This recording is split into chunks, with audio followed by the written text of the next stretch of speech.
Thank you. Welcome, everyone. I'd like to call this meeting to order by resolution. Madam Clerk. Be it resolved that this regular meeting now open at 6:31 PM, moved by Councillor Shane, seconded by Deputy Mayor Densham. All in favor? Motion is carried. Going to the adoption of the agenda. Be it Go ahead, sorry. Be it resolved that the agenda be approved as presented, moved by Councillor Shane, seconded by Deputy Mayor Densham. Any discussions on agendas? All in favor? Motion is carried. 3, is there any disclosure of pecuniary interest and the nature thereof? Go ahead, Councillor McDonald. So I'm declaring a conflict, deemed conflict on item 8.5 bylaw number 61, 2023 SNC watershed agreement. For the following reason, as it is related to a financial commitment being made to my employer. So it will be registered and noted. Moving on to delegation, I would like to welcome Mr. Ken Fraser from Welsh LLP that will come and present his finding of our financial audit of 2022. I have a clicker.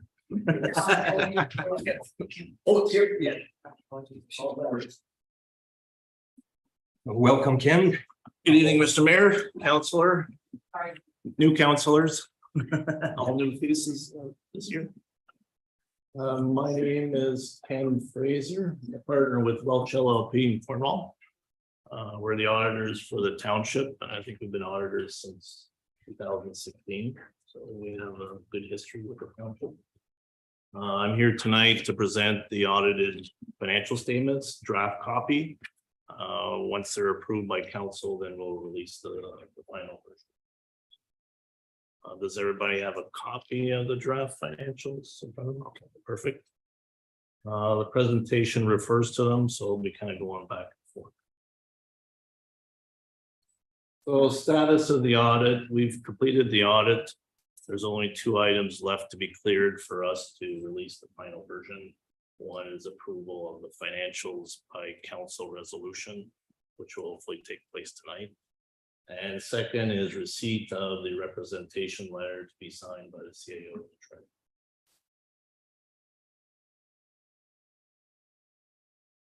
So pages 2 and 3 of the draft financials is our independent auditors report. It is a clean opinion. I'm not going to read through the whole report. I'd just like to read the second paragraph. In our opinion, the accompanying financial statements present fairly in all material respects the financial position of the township as at December 31st, 2022, and the results of its operation, changes in its net assets and its cash flows for the year that ended in accordance with Canadian public sector accounting standards. So these financial statements are in accordance with PSAP standards.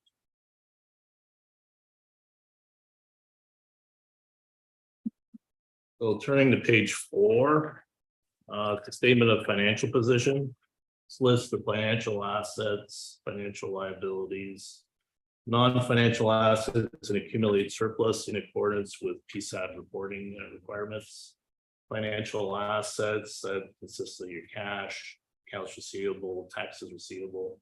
So at December 31st, 2022, there was $9,352,457 in financial assets, up approximately $4 million over the year before, primarily all sitting in cash.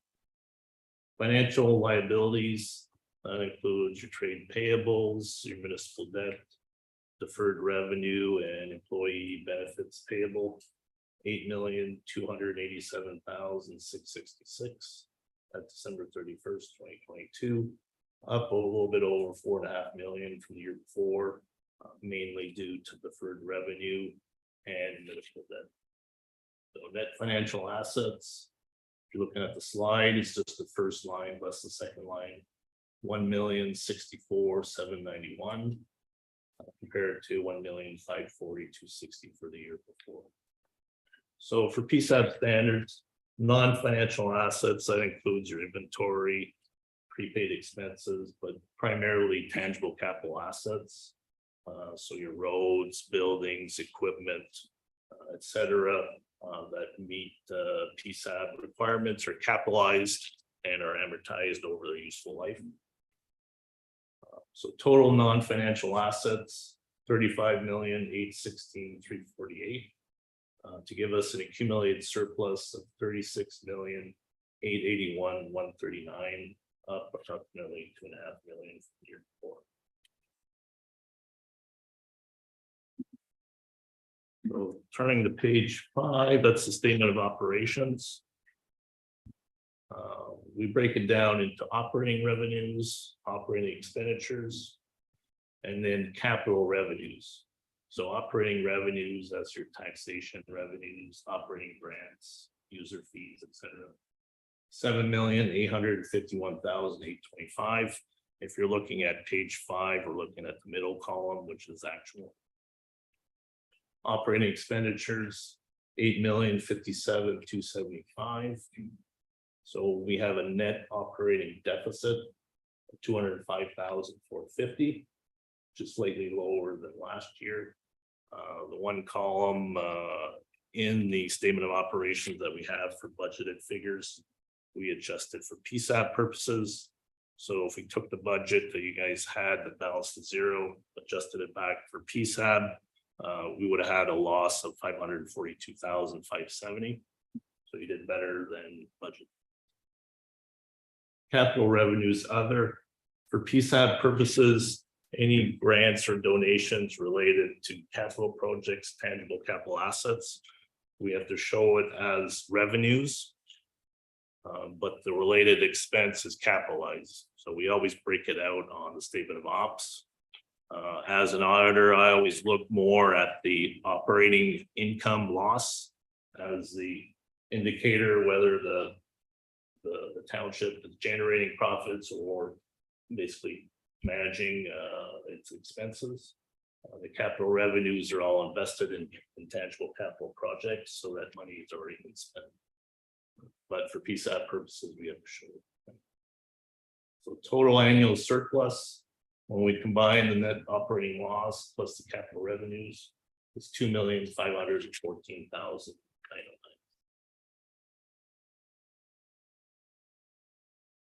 I'm not going to go through the notes. If there's any questions on them, I'll answer them. But some of the notes that the mayor and councilors may like to look at is, just the debt, the breakdown of the accumulated surplus, and then expenses by object.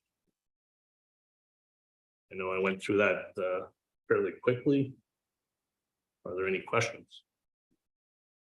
Thank you very much. So before I go to questions, I'd like to start by the work that was put in. So I'd like to thank you, but also I'd like to recognize our staff, because I think there's a lot of work that comes into that. So our treasurer Carly and your team. Yeah, we'd like to thank them too for their constructive approach to the audit. They answered all our questions and got back to us with information that we needed. So I'd like to thank the finance department. Perfect. And then before also that I think that I'm not an accountant. When you look at there's a lot of lines on there that you kind of look at one line, it looks very good. And then you're trying to find that. Maybe downsizing it if there will be questions. But I just like to mention, as far as the work that was started last year in regards to the infrastructure that we've moved forward, I think we recognize the staff with the process that we went through as far as realigning. And I mean, it wasn't just North Stormont, I think it was across the board. So there's a lot of work I think that took place in 2022. And I think we came out with remarkable, or I'm impressed with what I'm seeing. So I'll just start, take questions from the members of council. Go ahead, Deputy Mayor Denchen. No, it's not really questions. So again, thank you, Ken, for another good year of getting this done. And thank you to the staff for the work that was done. I guess it's just really the challenge we have this year, and I think we're going to have a little bit of it again next year, is that there's a lot of money moving around with the some of the major infrastructure assets that are happening now. So what I was trying to do is to find a line item here that would help me kind of understand how we finish the year. And I think I'd like your opinion on this. You kind of mentioned it in passing, the net operating income budget against actual. Yeah. Is that a good way to look at? sort Yeah, of how that's we- usually that's the first line I looked at Okay, when I'm looking at the township statements. Basically looking at, your budget and how you performed against it, adjusted for our accounting standards, because, for example, you guys have transfers to and from reserve as well for PSAP standards. That's not income or expense, so we have to take that in. Okay. So looking at that, you did much better than budget. Right. And, looking at other townships locally, North Glengarry ended up with, $42,000 net surplus. Okay, so very close to being even.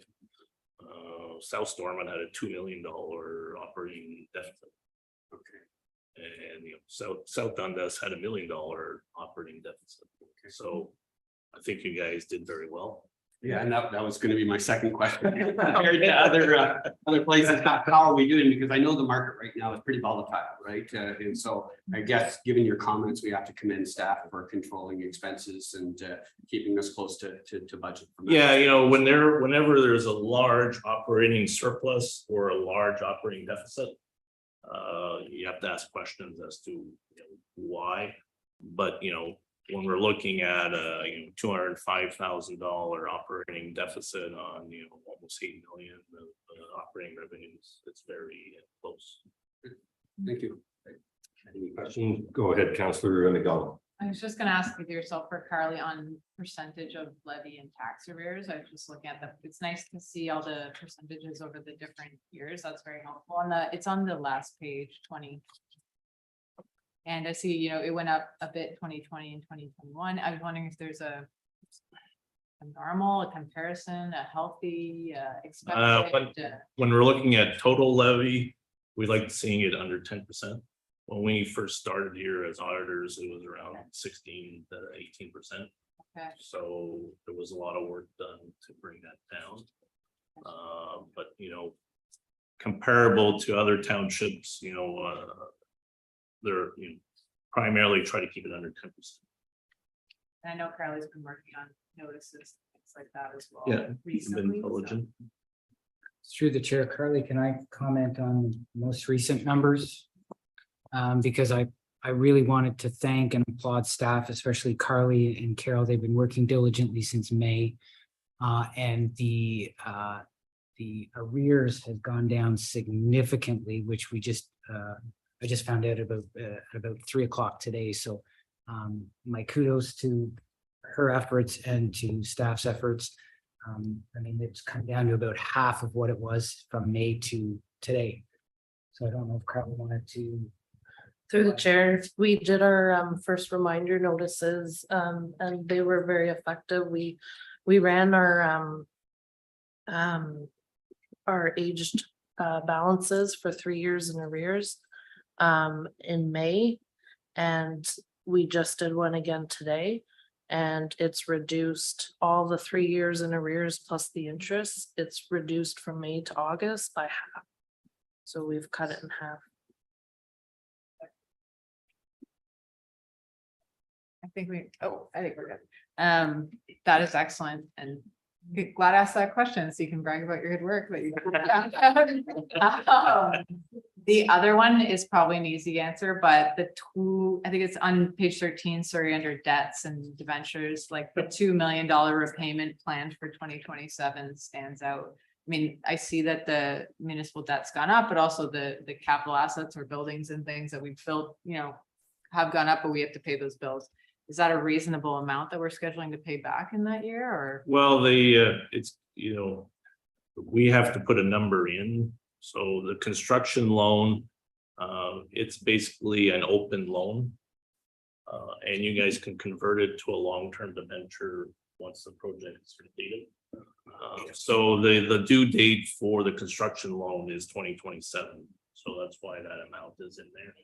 Eventually, it'll get converted to a debenture loan once you guys are completed the project. So the repayment schedule will adjust. Any questions? Over there, Council Bajelli or Shane? I will step in and I'll have one, so I know we comment how great our staff is, but nobody's perfect, so is there maybe any advice that you would see summarizing what could I be think done? we have a management letter coming, nothing major, but just small recommendations. So we'll forward that to Carly and then she'll respond to us and then we'll send it out. It's more just the stuff we noticed during the audit, but like I said, nothing. We found their work was very well done. It just, there were some items that we thought maybe they should look at further. And one thing on here, it's all about North Stormont, but is it maybe something you could relate to what, say, a provincial average would be, like where we kind of fit into the general picture of Or, well, I mean, you can, SDG, and you mentioned a few that are, yeah, if you're looking at, operating income and losses, it's kind of difficult because there's still some townships that haven't completed their audit yet for 2022. So we could look at the provincial averages, but probably SDG without the city is probably, that's how we compare, especially for property taxes, receivable and stuff like that, just to compare. But you'll have to give us some, guidance. Is it, based on operating results or debt levels, or what exactly are you looking for? mine was more just a general to know that we're kind of following a path that we should be not veering off. As I mentioned on the operating results, I think you guys are doing excellent. Like I said, there's some other townships that have $1 billion operating losses. So I know, I didn't look into what the cause of that was, but I have no issues here. You guys look doing well, and municipal debt. Ontario releases an annual debt repayment maximum for each township. I believe for the township, it's around 1.2 million. So you're well below, that's annual debt repayment capacity. Right now, you're at, annual debt charges of 373,000. So you're well within your means. So, and you've gotten quite a bit of capital funding, which is good to see. And I don't know if that will, so we were successful in many, I don't know if that will, the trend will carry, but I think we did maximize it and went and worked hard, and that's credit to Craig and staff to all the work, because there is a lot of work. It's nice to get it, but there's a lot of work to make sure that everything gets put in the proper place. So thank you very much, Ken. You're more than welcome to sit through our meeting, but thank you. we appreciate it. And then we're gonna move on to We just might have a resolution at some point in time. so we'll go through that now then. So, Perfect. Okay. Clerk, if you can, Okay, so be it resolved that council received this presentation and draft financial statements for the township of North Stormont from the external auditor Welsh LLP's partner Ken Fraser, moved by Deputy Mayor Densham, seconded by Councillor Shane. any further discussions on the report? All in favor? Motion is carried. Are we gonna be passing that later on in our? Or are we just accepting the report tonight? Okay. Thank you very much, Ken. Moving on to, I see Carl has joined us, so we'll move on to South Nation Conservation. So we have Carl and Rhonda that will join us. Welcome, guys.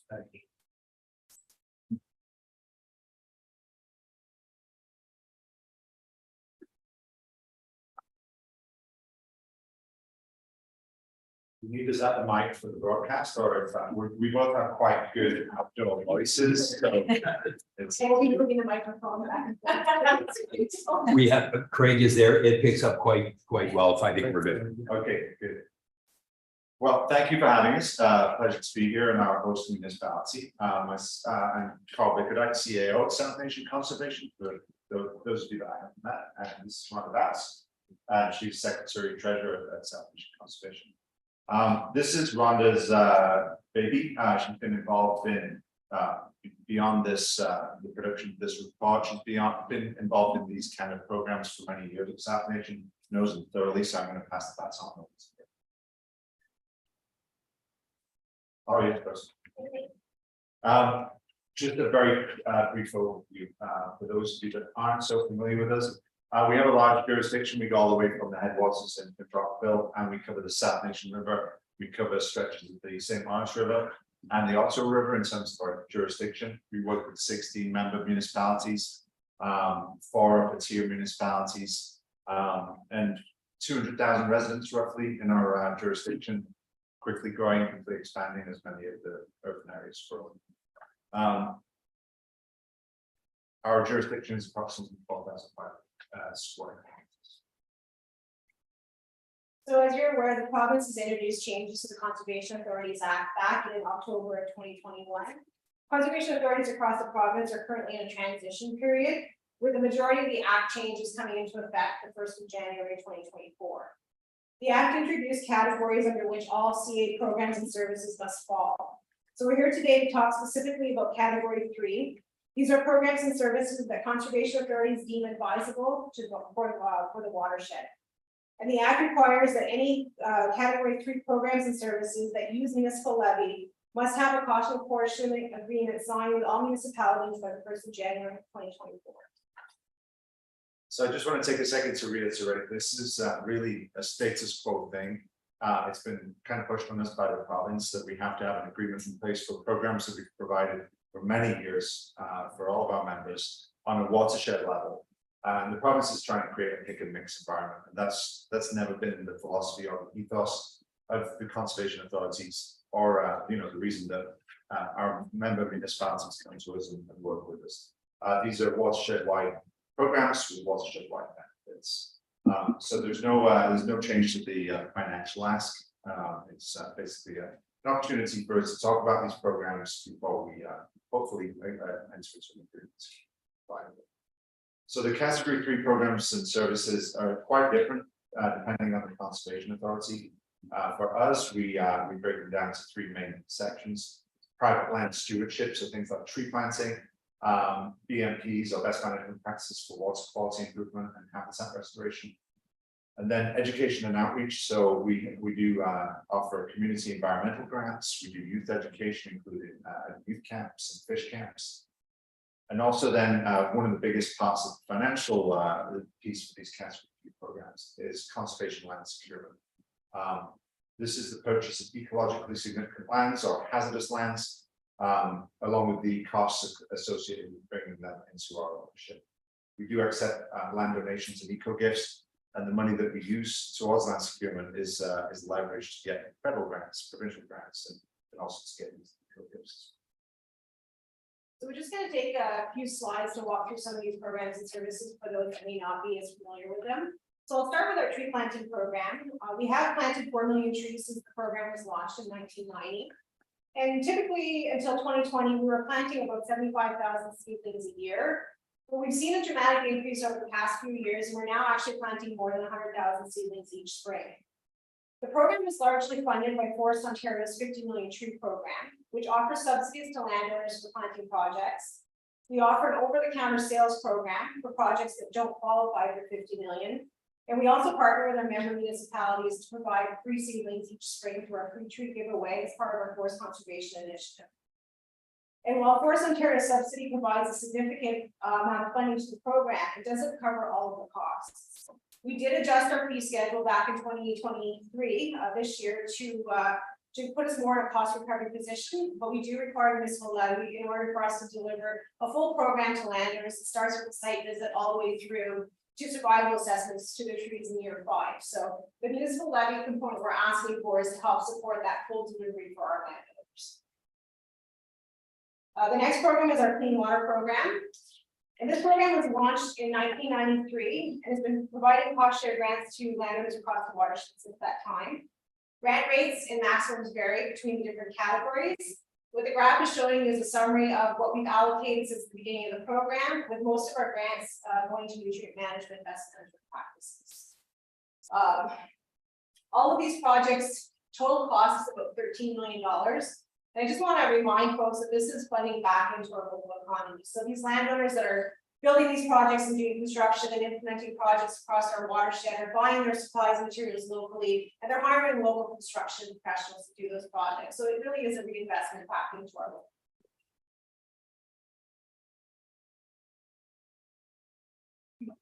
Over 80% of the land in Eastern Ontario is privately owned.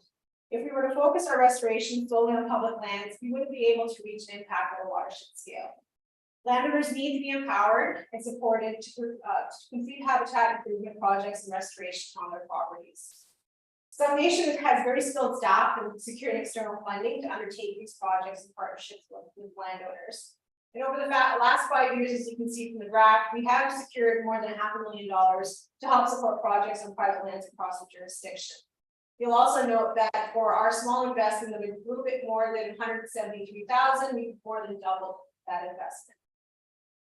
Municipal levy in this case supports the staffing resources that it takes to actually go out and find the grants, write the applications, and then help landowners through the project implementation when funding is secured, and then helping with all the necessary grant reporting that comes along with those projects. Education and outreach is one of our smallest programs in terms of the amount of funding, but it has one of the bigger impacts dollar for dollar. So we use the levy to fund staff time to go out and get grants, bring those grants in, and then increase the scope of the programs that we're able to offer. The programs themselves are delivered on a cost recovery basis. So when schools sign up for people sign up for Fish Camp or Maple Education, then those funds cover the cost of the programs. But we do also allow a budget of $10,000 per year for community environmental grants. So groups can come to us if they're doing a cleanup, a river day, and apply for those grants to keep doing their good work as well. Conservation land securement is one of the areas that, although we have a picture of North Bramble there, North Stormont's actually been one of the big benefactors of. We have 28 properties in North Stormont, including 3 conservation areas. So the 3 are Mount Park, Warwick Forest, and Reebler Conservation Area. 3 very different properties, and all worth a visit. And then there's the woodland, which is focused around Warwick Forest. The land securement, we fund through levy about $350,000 per year. Over the last few years, we've actually been able to roughly quadruple that amount by bringing in federal funds and other funds from various trusts. So those levy dollars spent on land securement go a long way. They also create a pipeline of projects for us to work on in the authority and add extra benefits to. So tree planting takes place on those required projects. Grassland restoration projects take place. It's a very valuable and well part of our work. This just gives an overview of where our land holdings are. It's governed by a land securement strategy, which is approved by our board of directors. It tries to spread the benefit throughout the jurisdiction, and we do actively look to spread and acquire those projects throughout the jurisdiction and throughout the member municipalities. And we'll see we've done a pretty decent job of that. The strategy was just updated recently and guides staff on which properties we acquire. Like I said, it's not all just ecological, environmentally sensitive lands. We do look at taking some hazardous lands out of public domain as well, so that they're safe and developed. Things like landslides and floodplain. So just to recap again, these programs and services now require a cost apportionment agreement for us to continue delivering them beyond December of this year, so in 2024 and beyond. We've grouped together in the budget slides, we'll show you private land stewardship and outreach. And again, municipal levy is basically supporting the staffing resources that are needed to deliver these programs and services, to secure the external grants for projects, and to help support all the required reporting that goes into receiving these funds and then having to report back to our funders. It also includes the cost share grants under our Clean Water Program and the community environmental grants that Carl mentioned. So all of these programs and services equate to about 3.88% of your total municipal levy.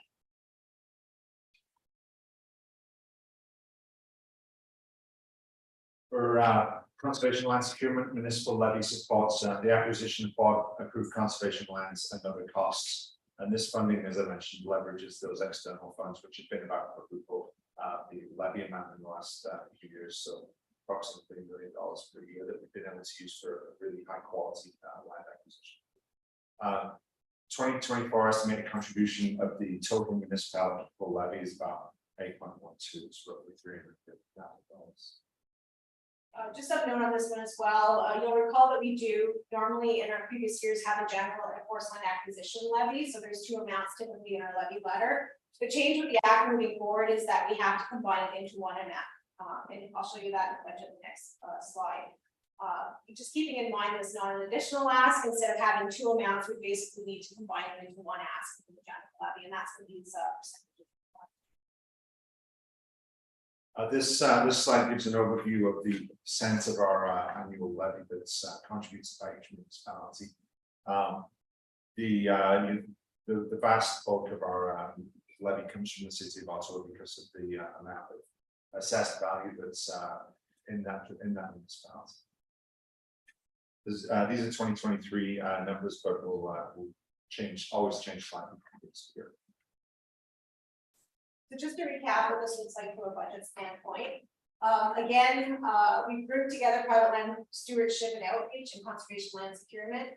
So total cost, and this is across the watershed, not just North Stormont, we're looking at about $535,000 to continue delivering the scope of projects, which equates to about 12% of the total municipal levy. So again, of the amount you paid for North Stormont's case, you're around $50,000 a year plus or minus for your municipal levy. That means approximately $6,000 of that $50,000 that you pay will go in to support these category 3 programs. And that's basically the 12% that you'll see reflected in the draft agreement, which we provided for your consideration this evening.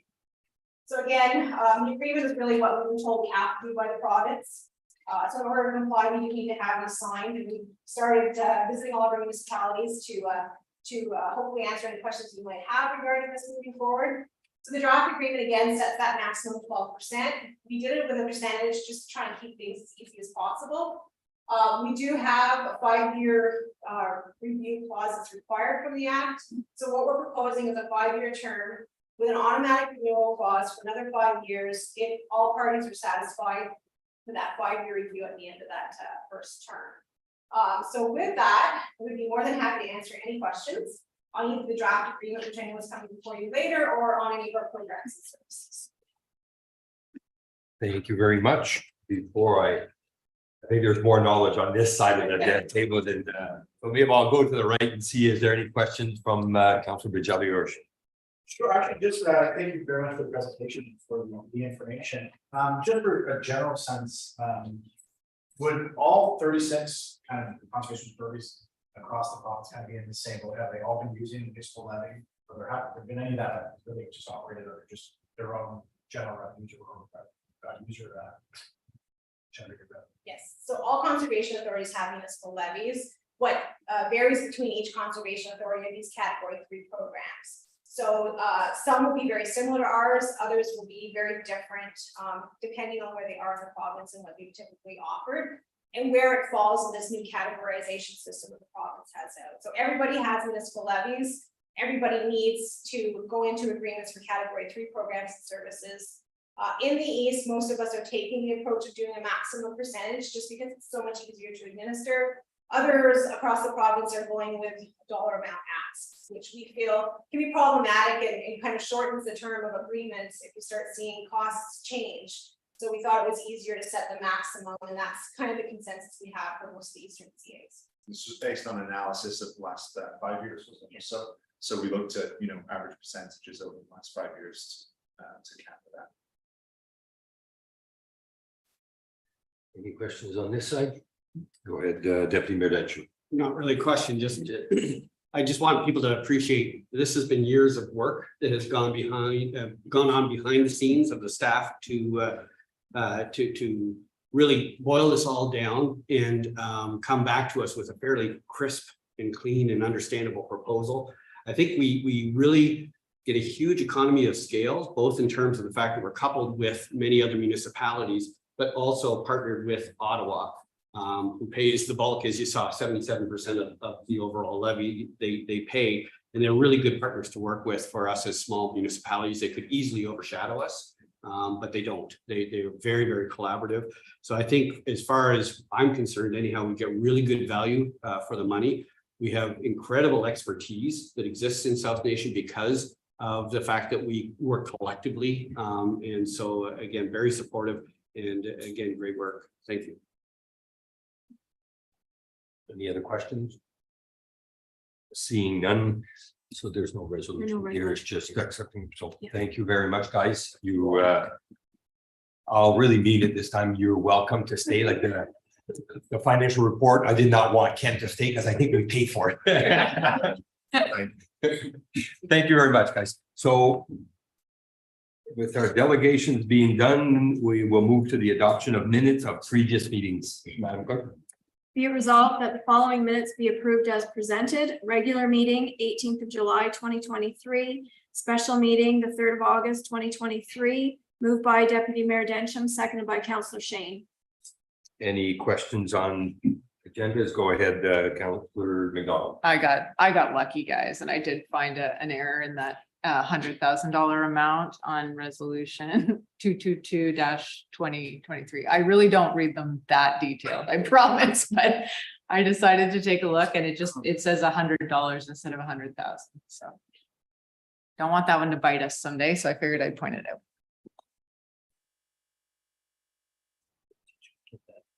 Yes, yeah. Thank you. Any other questions? All in favor? Motion's carried. Adoption of minutes of committees and local boards, seeing none. Receiving of monthly staff reports and recommendation. Be it resolved that the following monthly reports be received, CAO, Finance, Fire, Bylaw Enforcement, Building and Public Works. Moved by Councillor McDonald, seconded by Councillor Shane. Any questions to staff in regards to the reports? Go ahead, Deputy Mayor.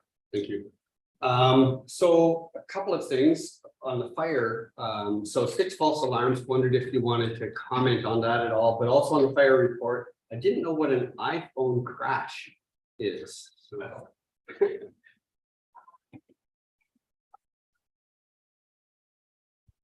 Through the chair, we just discovered these recently, that if you crash, your iPhone alerts the emergency departments. So the OPP and the fire have been responding to these crash, but we don't find. We have been out twice now and then we found nothing. So we're investigating how this is happening. So we're not sure, but this is what the iPhone crash is. It's that your vehicle alerts the emergency services for an accident or you've hit something. So that's what they are. We were we didn't realize we were being called to these. So we've had a few. Secondly, the false alarms, we do have a user fee and we are charging back for false alarms. There's different levels of false alarms. But in some instances, it's a first, they may have been a little bit of smoker, but we are on the ball with it. Oh, actually, sorry. Just one supplemental on the bylaw report. That's where I think you mentioned the fact that you help with the hiring of students and stuff. Yes. For our own Yes. staff and for, I think, the rec groups as well. So I just wanted to take a moment to thank you for all that work. Thank I mean, you. having students available, that's good for the students, it's good for all the groups, and it's good for business. Thank you. Thank you. Go ahead, Councillor Bajali. Just to actually just a couple just quick little notes, and I really appreciate the graph summary too. It's really it's easy on the eye, so I appreciate this come for it. And then just to further information for Deputy Mayor Densham, we're seeing this. So what can happen with iPhone crashes as well, and why there tends to be a lot of these false reports is if I got into my car, put my phone on the roof and drove away, and my phone fell and hit the ground, because of the force of it would trigger a 911 call. They would assume I'd be right, even if you're really hard on your bike and you go down, it will automatically trigger. We're seeing this quite often. This is not just localized to us, but until Apple figures out a better system, we're going to continue seeing these. I guess it's safety mechanism. I went golfing and put my phone in the cup holder. And I guess if you hold that long enough, it actually triggers and then I got a call back from 911. So, yeah, there's all kinds Just a of, terrible shot. yeah. So, so any other questions for, in regards to reports? Seeing none, I have just one quick one. So in regards to bylaw, so Nancy, where I see we've got owners of open cases, and I see where you have some and we have Andre, Julie, Sylvie, Carly. You would be the, like when you're saying they are the owners of it, but are they the ones dealing with it, or everything relates back to the bylaw officer in regards to? In some cases, they may be related to building or strictly to the roads department. But in some cases, they're correlated, so we're both working on them. So it's just to give access to notes and stuff, but in some cases, it's for all departments. Okay, my only concern is I don't want to, if like we get, and this chart now gives us a view of where we stand and where we're going, where we're, if we're actually removing some from the list. I know there's some added, but I just don't want, if we see 5 of yous there, I just don't want where all of a sudden, you know, nobody's replying back because, I thought that was. Oh, so no, they're sad. very, very monitored, sir. That's monitored, perfect. Thank you very much. So seeing no other questions, all in favor of accepting the reports? Motion is carried. Moving on to the temporary exemption permit for nuisance bylaw. That council of the corporation of the township of North Stormont approves the application for temporary exemption permit to nuisance bylaw 20-2016 for the property at 14114 concession 1011 road, moved by Councillor Shane, seconded by Deputy Mayor Densham. Thank you. Any, or before the question, I believe this is a wedding ceremony, like a outdoor Through- wedding. Through the chair, this particular noise exemption is attached to a wedding. They're seeking an exemption between 11 PM and 1 AM. Thank you. Any questions in regards to Deputy Mayor Densham? Just a quick question. First of all, very supportive. But what's the process in terms of, or is there a process in terms of notifying neighboring properties or anything in this process? Or is it simply an application and this is as much notification as anybody might receive? Through the chair, Nancy Ann can expand on this, but the bylaw indicates that these requests to be brought for council review and consideration and ultimately approval. Certainly the bylaw officer nor the CAO's office have any concerns about creating a public nuisance with this one-time event. And we are certainly in support of it. Of course, council could have, other decision or make another decision on that, but these processes, this is a more simplistic approach. Some municipalities have a much more complex approach. I do like this for our rural environment. I think it works. And again, I think it's a minimal request between the 11 PM threshold and the 1 AM. Yeah, I don't disagree with that. I agree 100%. My question was though, in this process, this request process, are neighbors engaged in that at all? There is no requirement under the bylaw to do that. No. Okay, that's fine. Thank you. Any other questions, Councilor Bajelli? Just a quick question regarding, I guess I should have referred back to previous meetings. When we were talking about schedule of fees. Is there a fee associated with applying for an exemption for a notice? No, there is not.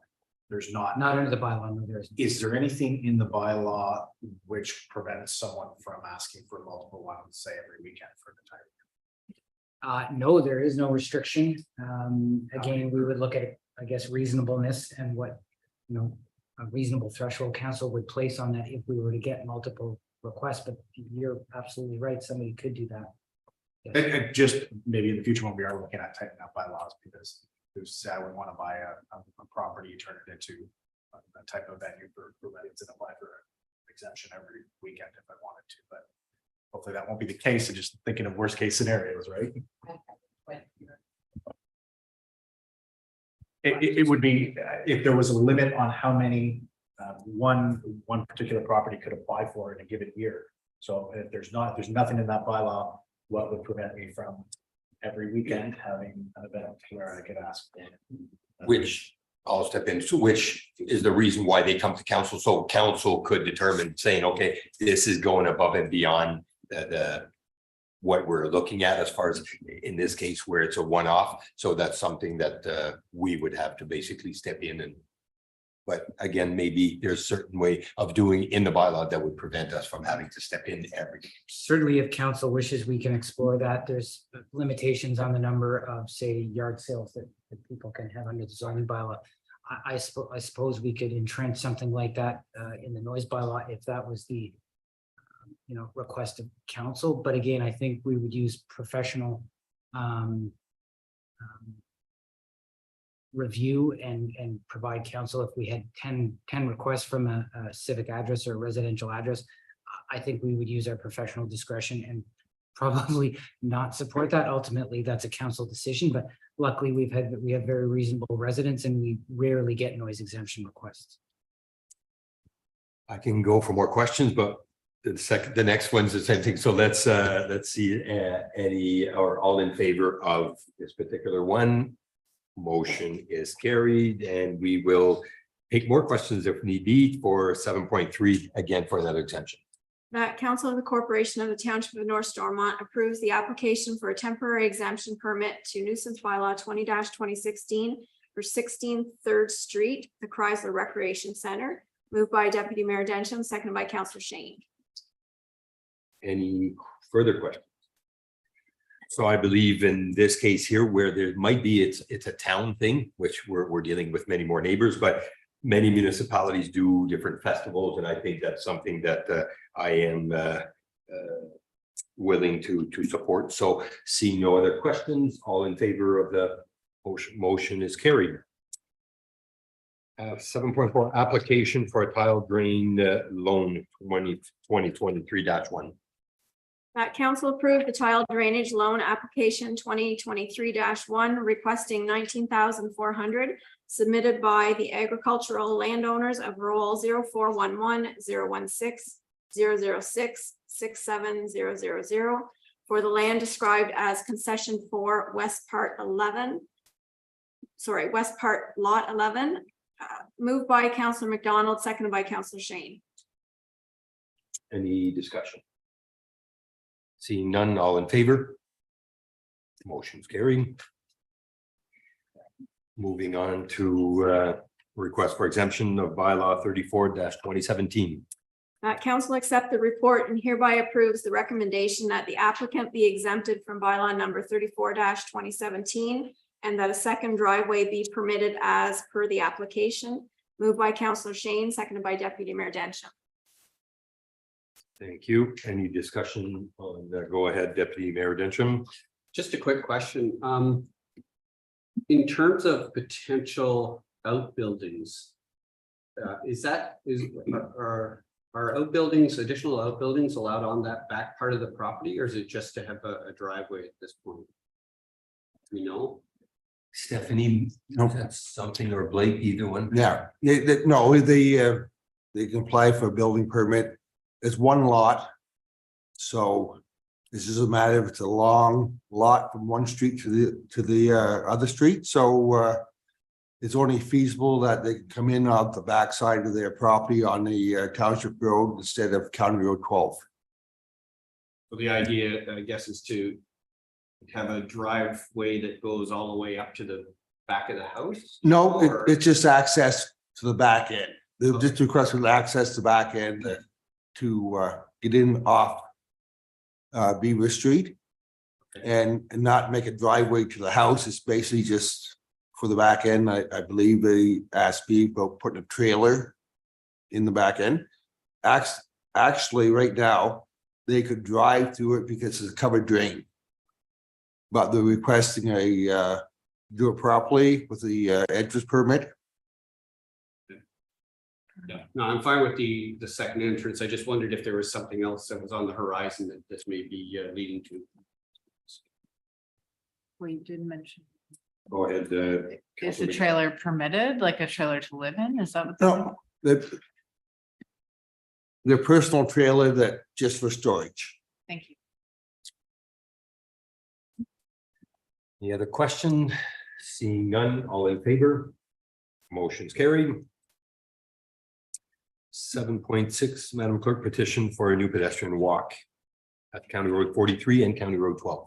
That council receives the petition to have a proper pedestrian crosswalk installed at intersections for County Road 43 and 12 and approve to reallocate funds to have this installed for pedestrian safety. Moved by Deputy Mayor Densham, second by Councillor Shane. Any questions pertaining to the, go maybe decide to Councillor Bajelli. Just a couple of questions on this, if I could. So I'm quite familiar, I've lived many years right around the corner from there. But I can picture in my head 3 different spots where that could be. So where exactly on that kind of little S curve are they proposing that the crosswalk be? Go ahead. It's straight north from the sidewalk on Victoria Street, County Road 12. Yeah. Across the road in between the Cornerstone and French Restaurant with the crosswalk marking there. Okay. All right, so East. going north, south, right across, okay. West of County Road 12 across. Victoria Street, yes, on the sidewalk, it's on the west side, yes. Going straight up, straight across 43. Okay, and then a secondary, when they're talking about the lights, would this be an automated one where you would hit the button and the lights would light up for Yes, traffic to stop? yes, it'll be handicap accessible, so it'll be audio, beeping, flashing lights, pre-warning signs on 43, warning traffic that you're approaching a crosswalk situation here, and basically it'd be the most advanced that everyone is installing now, and basically it's you see them now popping up all over the countryside. And then finally, would the counties have any financial stake in this as well? Would they be putting any money towards this, being that it is to county roads as well? I'd be polite, and they charge me for the paint that we put on the road, the crosswalk. So that's no. Thank you. Any questions, Deputy Mayor Densham? Well, the one was answered, which was kind of the location, and I'm trying to picture that, and maybe is that where people tend to cross anyhow? I know people will pull over quickly, and because if it's not where people are going to cross, then will it get used? Is it that's my question. Yes, that's the main crossing, besides a crossing that goes west from the Cornerstone store towards the United Church, Presbyterian Church, going west across 12 on 43. But that's basically the two crossings in the village of Finch. It's a bit more concerning on the east section of 12, because it's actually more flow from the south end of the village coming across 43 than there is actually flow going west on 43 Front Street. I'm trying to think, is that, I guess because there's already a painted crosswalk there, there's no problem with impeding the traffic that kind of zips around through that little dog. That is a tough intersection. For traffic flow is a fairly high car count road system from south of Finch going north. And if it was designed better, it'd be a lot better, but that's what was designed back in the early 1900s. And basically with truck traffic and stuff, it could get congested there, and a lot of people are basically not being patient, and they're actually trying to, beat this car, that truck, and all this stuff. So that's why I was approached with the petition saying that that we feel like it was brought upon us last year for concerns to council and with a close situation that happened this year, the local people thought that something got to be done before some local families or something have a serious accident. Yeah, well, the fact that it's an awkward intersection does make it equally awkward, in my opinion, for pedestrians as well. There's a lot of traffic. And I guess just any of comments on, it looks like the potential for moving money around is going to come from Public Works. So is there work that won't get done that we were hoping to get done as a result of this? In the near future, and it was brought in last budget meeting. Basically, my asphalt overlaid, we have to basically get our budget out a lot earlier now. The limited supply of contractors and the short season they have to work. I was basically told that unless you want to pay a higher price, they make a bigger profit, that they don't have the time to do our work. We're doing some, but not the proposed amount of overlay we want to do in the villages.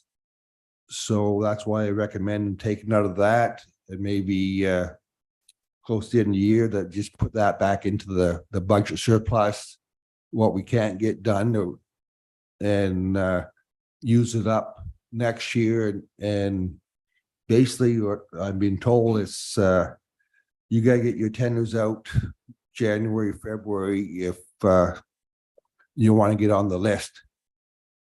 Thank you. Councilor McDonald. Just really sorry to hear about the incident that drove this Yeah. need for a petition. And I feel like when I wasn't on council last year, but I was following the conversation last year as well. And I felt frustrated, not as a resident of Finch, but I do work there, I have family there. Like, I was frustrated that we couldn't find some kind of a solution to make the situation better. Everyone knows that it's not a good situation and that it's physically constrained and it is what it is. So I hope that this helps. And I think it's great that you're trying to do something to make it better for people. And I hope that people, when they see those lights and signs, will emotionally at least remember that there's children and families just trying to get to the store and get some ice cream or some candy. So I hope it'll help. And if it doesn't help, at least it's a step forward to try to make it better. So I appreciate you bringing it forward. You're welcome. Councilor Bijali. And then one final comment I had on this, actually, that there might be an opportunity to improve one of the issues of the safety of that corner. What we tend to see, and one of the issues, seeing that all the time, is that people are parking right where you are proposing where that crosswalk is going to be. You'll have people that'll park across the street from the store, pull right up to that stop sign, and then run across into the store right across 43. So if we are putting in the crosswalk, that there is maybe the potential for Public Works to look at maybe even the markings along there to try to prevent those 2 or 3 car backs up. You get 3 cars parked back to back on the south side there, and the sight lines coming north off of 12 are terrible. You have tractor trailers trying to make these turns in a tight zone. So I think there might be opportunities to kind of get that traffic. There's ample parking on the north side there. They just don't want to pull in and get out and walk. They just want to park along the road or run across. So if there is a possibility with some added lines that prevent parking where that crosswalk's going to be, maybe a few meters on either side, that might help kill 2 birds with 1 stone. It's noted. Historically, though, when we restrict people from using our businesses, they don't get the service. They have to walk too far. They do have the intersection portion coming on to Victoria Street 12 going south, restricted for parking. They do have and I understand exactly what you're saying, but we still don't want to defer people from using a local business where they stop in, they run across the road, they get whatever they have to, like I do it myself. And but that's something, it's a fine line of restricting all the parking in that tight situation because mainly what happens is I would say 5:30 to 7:30, maybe it's a really tough situation. And then you get 3:30 to 5:30 at night where the traffic flow is really heavy.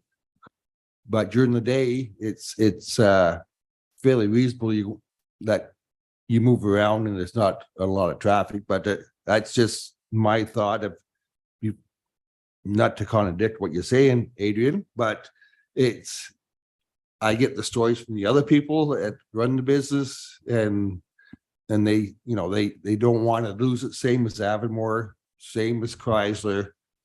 You know, And a business wanting to maximize the parking for its space, but ultimately, if their primary concern should be the safety of their customers as well. And if it takes me an extra 10 seconds to pull into the parking lot I'm gonna do that. I'm not gonna fight my customers over that.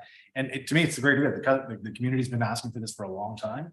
So, you know, here's an opportunity to, to make the situation better. And that's a county issue.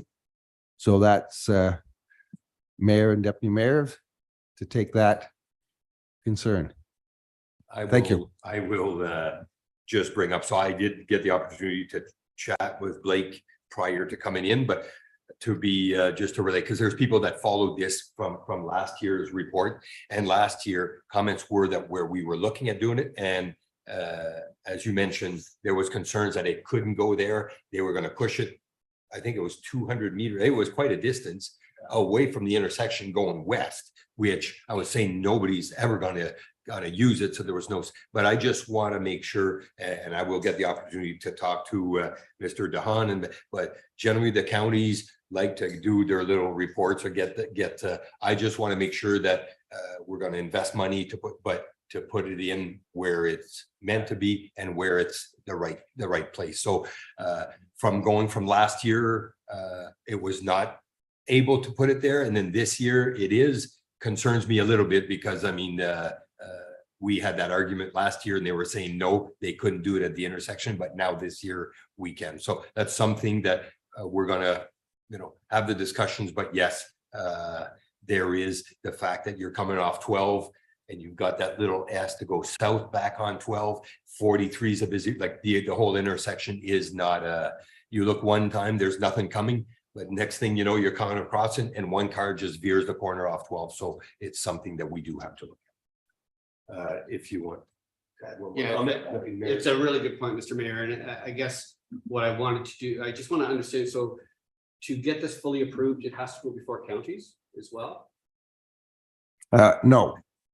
Yeah, I already pre-discussed with with Derek and with the Ben DeHaan, and basically said this is what I want to put it. We with holidays and stuff, we never did have a site meeting, but it was pretty explanatory exactly where I want to put it, because being a audible crosswalk, it's got to be right close to the sidewalk. It can't,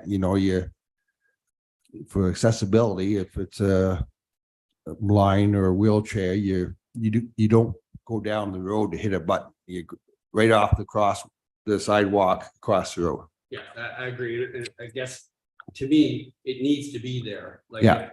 if they come back and they're kind of negotiating and trying to move it, and then I'd want to see it back, not a decision made, let's put it 200 meters up the road again, to the mayor's point. That's kind of what deterred us the last time when this was on the table. Thank you. Thank you. So seeing no other questions, the motion's on the table, all in favor? Motion is carried. Going to 7.7, reduction of securities for Champagne Street. That council authorizes the reduction of securities for a service extension agreement with G&E Reno Construction, Inc. from $101,663.40 to the amount of $20,481.10. Moved by Councillor Shane, seconded by Councillor McDonald. Motion read. Any discussions on the extension? Go ahead, Councillor Bajelli. Just one question on this one, as opposed to the other one that we will be looking at, is the recommendation from the, when it was overseen, was that it be reduced to 35,000. but in our motion, we're gonna be reducing it a further 15,000 to 20,000. Just wondering why the difference of the 15,000 for that particular one, as opposed to, like I said, the next one we're looking at. Being Stephanie, so I'll have Stephanie.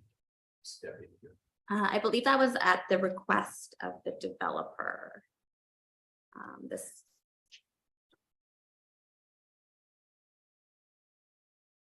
And Jerry and I also agreed on the reduction.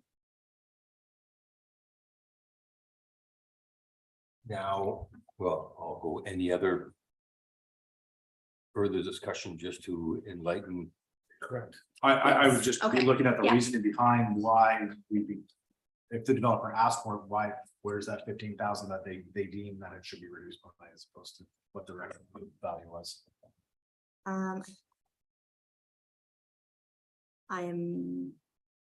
I wasn't actively on this file. Peter is on holidays this week. Yeah. My understanding would be that maybe because it's a service extension agreement as opposed to a common subdivision agreement. I'm just looking. Maybe as you're looking, Stephanie, I'll like generally. The work that's been done that we can drop some of the security, but Exactly. maybe. can Yeah, you- we when the request came in, it usually goes to our engineer, SEMA Plus, and then and SEMA consult with me and what was. We figure is a decent value for basically if they did renege on any future work, that the township has a capability of finishing off the job. So that's why the first report came in that Jerry had, and then when the request came again, we discussed and I valued the basically what what cost we would have. And that's basically the security's reason is if something goes wrong, we have enough money to complete the project and step in and do what they have to do to complete the contract or the agreement, whatever you want to call it. So basically, the municipality would be protected to be able to finish. Yes. Any further questions on this? Councilor Bajelli, does that answer your question? To an extent, but I know they use our engineers use calculations as well. Come up with 20% out anyways. So we're talking different, but I think. I think it's over and above. So the total estimated remaining construction cost is 3,750. But the 20% may be sort of like the minimum that we would hold, we continue to hold. Does that? And the discussions, Blake, if I'm asked, was Jerry involved in further discussions to align with the 20 or? Yes. Okay. Oh. Yes. Yes, that request did come Yeah. through the chair. Through our Through engineer. that request came from EBB. Yeah, the request did, but I mean, the discussions that were had to bring it to from 35 to 20. Yes. Did our township peer review? Yes. Right. Oh, okay, that's the question that does it answer your question? The 35 came from SEMA, which is Mr. Doucette, and maybe. Well, basically what we did, we reevaluated. They had, I think, a lawyer request. Yep. And we reevaluated, looked at the basically Jay follows the agreement. And then like we work hand in hand as basic estimates of what's left to do and what kind of warranty work they have to hold for us in what we think might be a warranty job. So that's why Jerry dropped it from 35 to 20 with the evaluation of what was done, the reports that we got back, and basic knowledge, like we feel comfortable to drop it to that. So I think if you look under the SEMA document, page 93, under recommendations, it says that their recommendation was that the North Stormont accept a reduction in letters of credit as per clause 5 of the service extension agreement between North Stormont and G&E Reno, clause 5. So basically it to be $35,608 until the end of the guarantee work. And that's what you're saying is that the guarantee, it was too high. Good. Perfect. You're fine on this side. So motions on the table, all in favor of the Champagne Street reduction. Motion is carried. Moving on, 7.8 amendment bylaw 45-2017, again, in regards to more security reduction. That council receive and approve this report to pass bylaw number 59-2023, a bylaw to amend bylaw number 45-2017, a bylaw to delegate power and duties. Moved by Councillor Shane, seconded by Deputy Mayor Densham. Any discussion? Maybe before I go to questions, Stephanie, can you maybe just give your take on what this exactly is in front of us here? Absolutely. So applicants are required to submit progress reports on their completed work to reduce security and free up capital. So all requests are reviewed by the municipal engineer and staff. So basically what this report is doing is it's asking council to delegate the authority to release security based on any supporting recommendations from the municipal engineer. And then basically this will save time and encourage projects to sort of continue moving forward and avoid funds being tied up while waiting for the next council meeting. So I have, before I go to the councillors and deputy mayor, I have one question. So I see here where they're trying to speed up the matters. Whenever you give the authority to CAO and mayor, if with other municipalities, I see if we're just following the recommendation from our engineers and basically doing exactly what we're doing here is one thing. If it was to veer off and say they were to accept, oh, we're going to allow or keep another 50,000 and CAO and mayor comes in and says, no, we're dropping it to 10. Then I can see where, is there something we can put in there that no, automatically, if it differs from what the recommended aid from our engineers amount, that it would have to go to council? Yeah, so there is a clause in the bylaw that basically for the example that we just had with this 20%, it would come to council instead. Yeah. I'll take questions from. I think when we had sort of the discussion. Yeah, that sort of, we had an earlier discussion today about this one because again, I'm perfectly fine if this is basically endorsing a recommendation by our engineering firm who's looking after interests, then I'm fine with that because I think it is, especially in the summertime when we have fewer meetings and stuff, it allows us to support our developer partners in a more timely fashion. But that was my kind of one of my concerns was, if something were to change.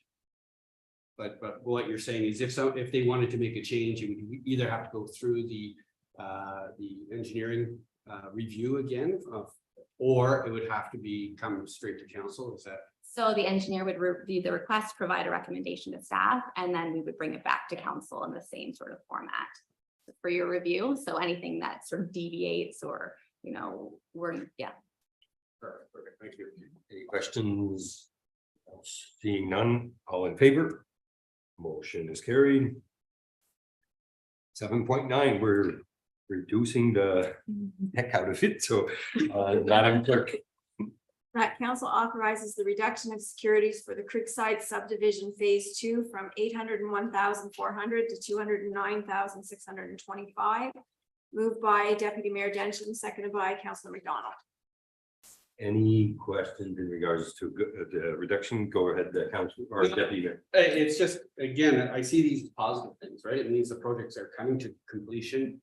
Soon the residences will have people in them who will be taxpayers, and so it all helps. So again, although it's money being reduced, it's a very positive step. Any other questions?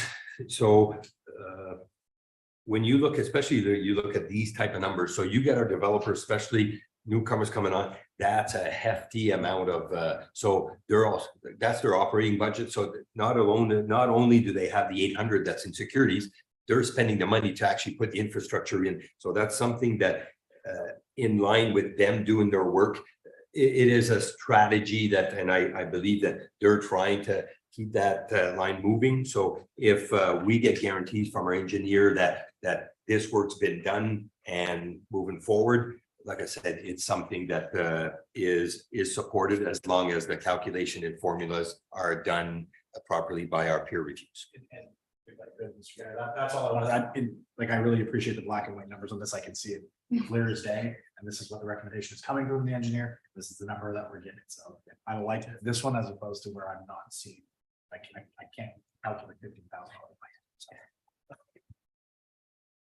So any further discussion on that? All in favor? Motion is carried. 7.10 bylaw 58/2023 to authorize the sale of a vacant land on Second Street in Chrysler. That council confirmed that part of block T, land 12, except easterly 200 feet of block T, part lot 12 and S 61364, former township of Finch, being pin 60106-0232, be declared as surplus to the needs of the municipality.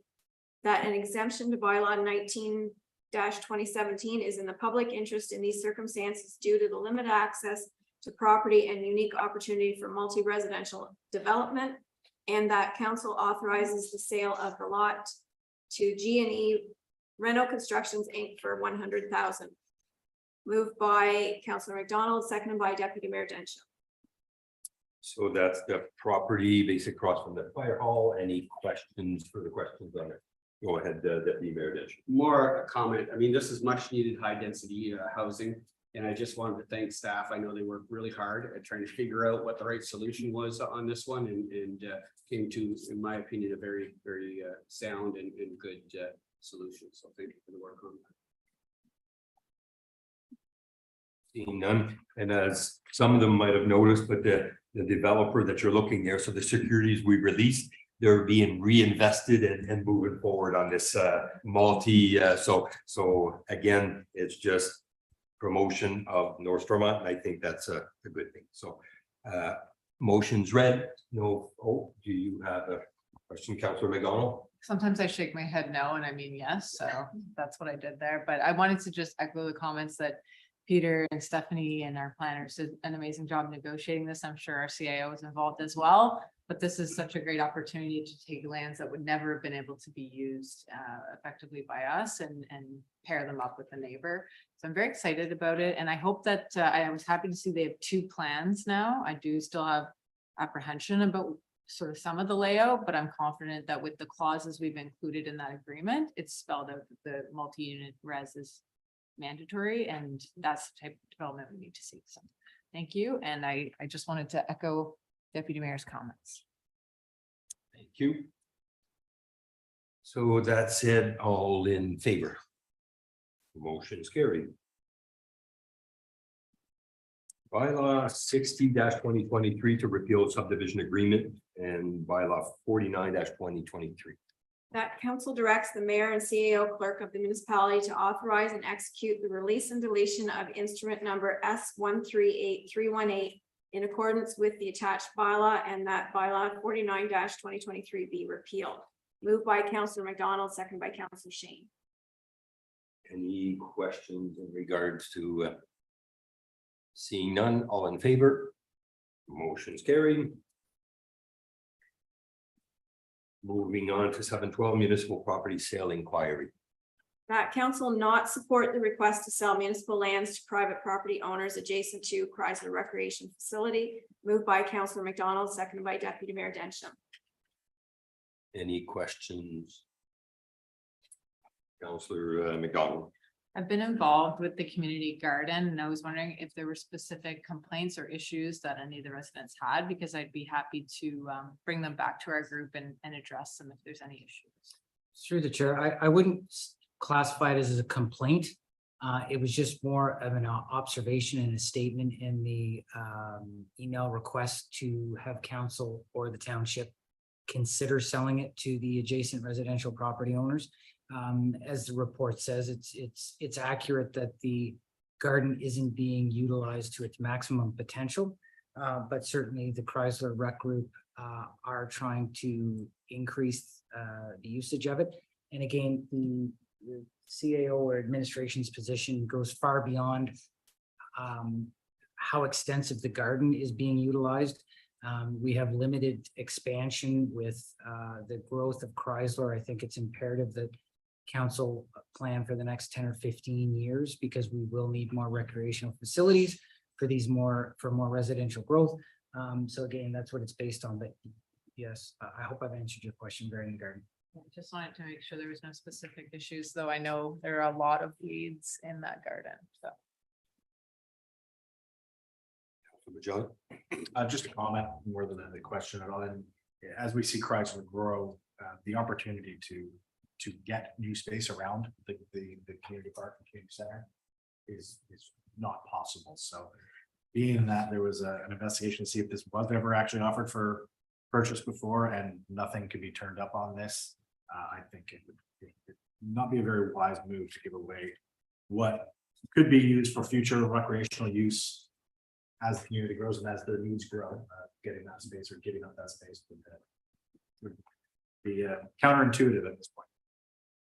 I know the property. If I was an owner of any of those three houses, I would be the first to try to attain it. I mean, it would drastically add to their, but again, the vision that the future of a growing town like Chrysler, we cannot just, because I think we would kick ourselves if we were, and that one property in question, I thought was actually purchased at a later date, but I did do and through Craig, we did do the research, and the property, which would be the second from the corner, has always been through an old instrument number. So it wasn't something that we, the municipality had sold one chunk and now we're denying the other. So And through the chair, the CAO did communicate with the applicant prior to this being tabled in a public agenda, and there was no negative rebuttal. So, you know, it was very respectful communication, and it was.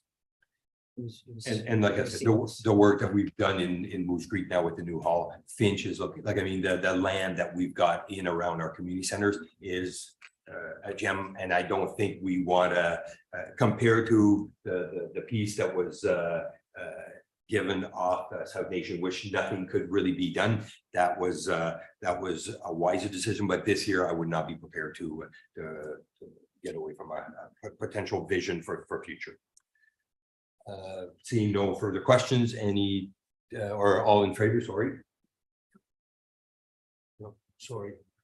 You want to add? Okay, good. So motion is carried.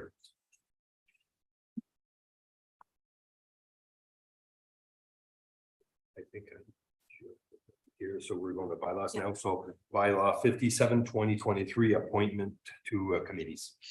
Be it resolved that bylaw number 57-2023, being a bylaw to appoint members to committees for the Township of North Stormont, be read a first, second, and third time, passed, signed, and sealed this 15th day of August 2023. Moved by Deputy Mayor Densham, seconded by Councillor Shane.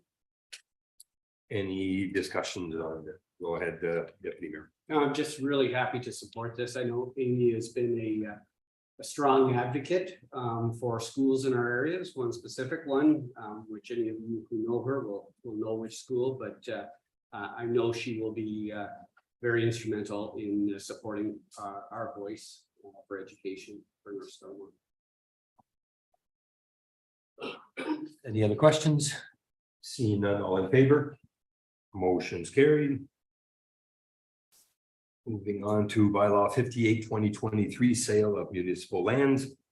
Be it resolved that bylaw number 58-2023, being a bylaw to authorize the sale of municipal lands in the Township of North Stormont, be read a first, second, and third time, passed, signed, and sealed in open council this 15th day of August 2023. Moved by Deputy Mayor Densham, seconded by Councillor Shane. Thank you. We just gone through this one. Everybody or further discussion? See none, all in favor? Motion's carried. Bylaw number 59/2023, delegation of powers.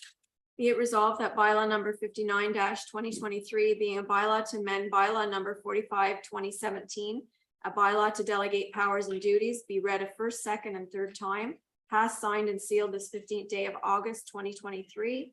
Moved by Counselor Shane, seconded by Deputy Mayor Dencham. Again, we've gone through this one, everybody all in favor? Motion is carried. 8.4 bylaw number 60-2023, repeal of 49-2023. Be it resolved that bylaw number 60-2023 being a bylaw to release the subdivision agreement registered on title for the lands described in Schedule A and to repeal and replace bylaw number 49-2023 be read a first, second, and third time, passed, signed, and sealed this 15th day of August 2023. Moved by Deputy Mayor Dencham, seconded by Councillor McDonald. Any further discussions? Go ahead, Deputy Mayor Dencham. Not on this, but just in general, I think what I find really helpful with things like this, and even with the crosswalk, is a picture, like an overhead map or something, just so we can eyeball. It sometimes makes it a little bit easier. I'm fine with this. I think I know the area well enough, but I know there are some times when we're talking about properties and stuff, and quite often we do have maps and properties, but in this case, it might have been helpful. And I know just to get it really clear in my mind that the crosswalk might have helped as well. So just for future, anytime we're talking about properties, if it's quickly feasible to put in an overhead, that would be helpful. Thank you. Any other discussion? Seeing none, all in favor? Motion's carried.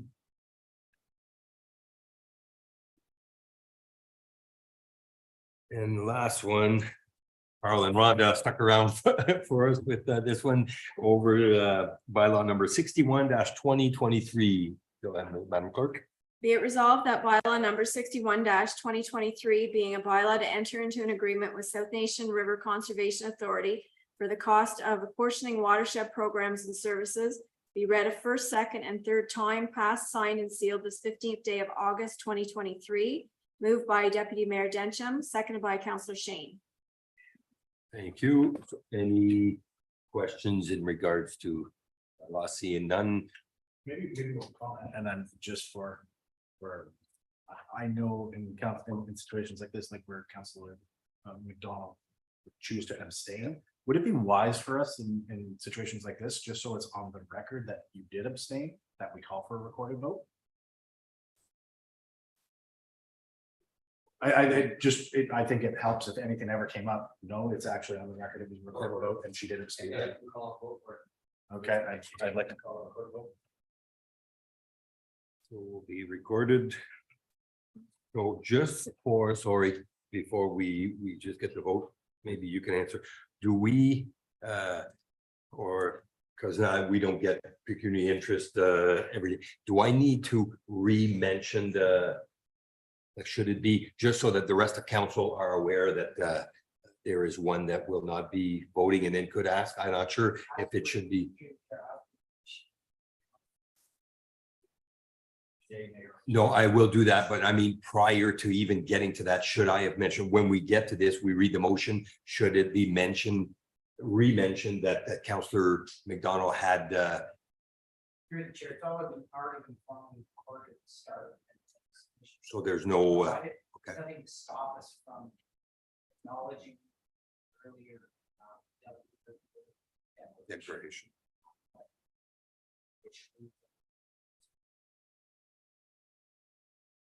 Yeah. Perfect. So I will go and ask. Yeah, no, yeah, and you can't. So starting with Councillor Shane in favor. Councillor Bajelli. Yeah. Or Deputy Mayor Dencham. Favor, and I am in favor as well. So motion is carried.